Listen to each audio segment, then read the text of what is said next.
We have our last presenter, Amanda Kreig, and she is going to share with us our role in crisis response. Crisis response. Thanks, Bill. Take this out. Well, the good news that I am up here is we're almost done. I won't bore you too much because either fortunately or unfortunately, I've worked with quite a few of your organizations already in the community as a crisis response therapist. Do want to add my co-art back there, Matt. He was our latest addition. Thanks, Jamie. Um, no, but he's been great addition to our program. So as a crisis response therapist, we assess individuals probably at their worst, where they're suicidal, homicidal, risk to themselves or others, unable to meet their basic needs, and that comes kind of in all forms. So we rely a lot on the support of community resources, patients of the hospital, just strictly because there are sometimes days where days before we find a bed for an individual that needs a higher level of care. So that community aspect working together is very important.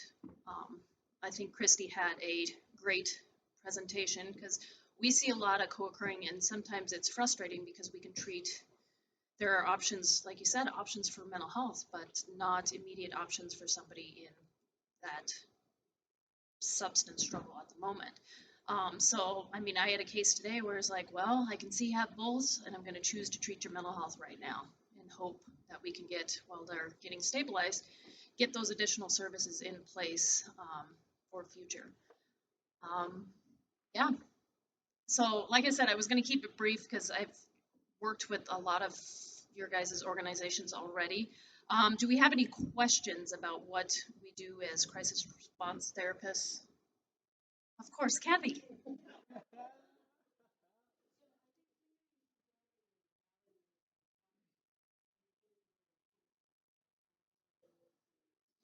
Oh, yes. So if somebody is currently under the influence, so with alcohol, we have to at least wait until their legal limit, and those have, that changes and is dependent upon the person, because we have somebody that's drinks on a daily basis. We're not going to exactly, if we know them and familiar with them, we're not going to wait until they get to the legal limit, because of course they could die. So we're going to look to assess and intervene and look to wraparound services to best help them. With any other substances, we usually like to wait 72 hours. It's not always the case. Sometimes it is 24 hours. Our policy is if we do keep somebody where they're at, because we can't assess them because of suspected substances, that we come in and at least lay eyes on them every 24 hours. Did I answer that correctly? All right, any other questions? This is probably going to be easier than me giving a whole spiel. Is there a mechanism where dialing that 988 number would dispatch you off? We dispatch when called by St. James, Action Inc., Southwest Community Health Center, Detention Center. So not yet. Could it potentially work that way into the future? Definitely. I mean, I'd like to see things expand and grow. And with that, with any situation, if we are dispatched to a mental health crisis, the first thing we always keep in mind is the safety of our people. So if we can do that and respond directly, that's something that maybe will move forward in the future.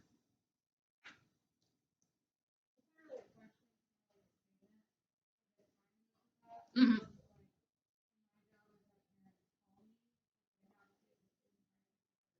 Mm-hmm.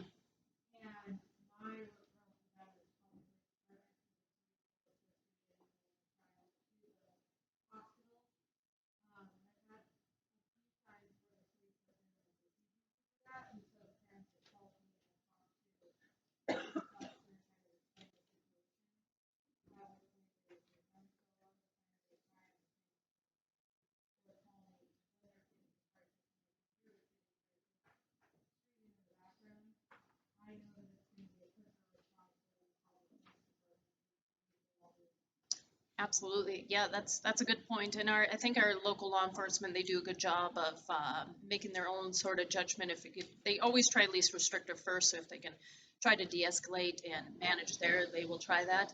But most oftentimes they do bring those kiddos up to the hospital for us to meet with them. And then somebody said, maybe it was Dr. Irons or somebody said about even that little break of waiting for us to get there at the hospital is makes all the difference with them. Most oftentimes, by the time we get there and respond, they're in a different environment. They're in a different place. They may have felt like they're being heard. So that kind of changes the outcome. There was, yes.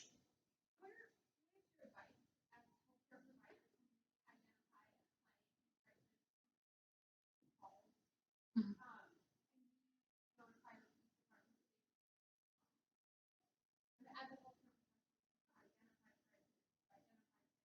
Mhm.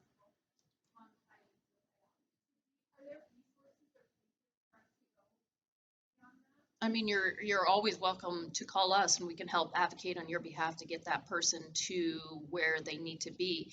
Um, yeah, I mean, it sounds like you've done every step you possibly could have done and still not getting the outcome to make sure that client is safe. So, I mean, we are always an option. We can help with that. Um, but that's a very good question. Uh, County attorney, you can contact the county attorneys because they can help advocate as well. They can actually issue an emergency detention order for an evaluation. So it has to be done. So maybe if you keep running into that resistance, maybe trying that route. Anybody else?